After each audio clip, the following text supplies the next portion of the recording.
State monitoring સેલની ટીમે ફરી એકવાર વડોદરા પોલીસનું નાક કાપ્યું.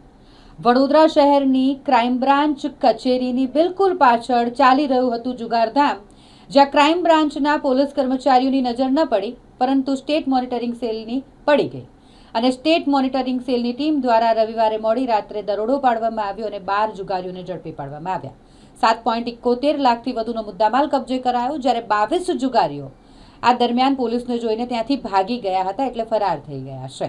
સ્ટેટ મોનિટરિંગ સેલની આ રેડને લઈને ઘણી બધી ચર્ચાઓ જાગી છે, કારણ કે વડોદરા ક્રાઇમ બ્રાન્ચ કચેરીની બિલકુલ પાછળ જ આ જુગારધામ ચાલતું હતું, તો પછી ક્રાઇમ બ્રાન્ચ કર્મચારીઓની નજર કેમ ન પડી, એ પણ અત્યારે સવાલ ઉઠ્યો છે.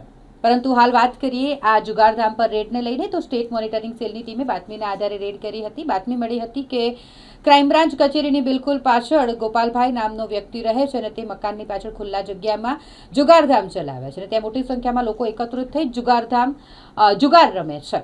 અને આ બાતમીના આધારે જ સ્ટેટ મોનિટરિંગ સેલની ટીમ ત્યાં પહોંચી ગઈ. સ્ટેટ મોનિટરિંગ સેલની ટીમ ત્યાં પહોંચતાની સાથે જ 22 જેટલા તો ત્યાંથી ભાગી છૂટ્યા, જ્યારે 12ને હાલ ઝડપી પાડવામાં આવ્યા છે. 7.71 લાખથી વધુનો મુદ્દામાલ કબજે કરાયો છે.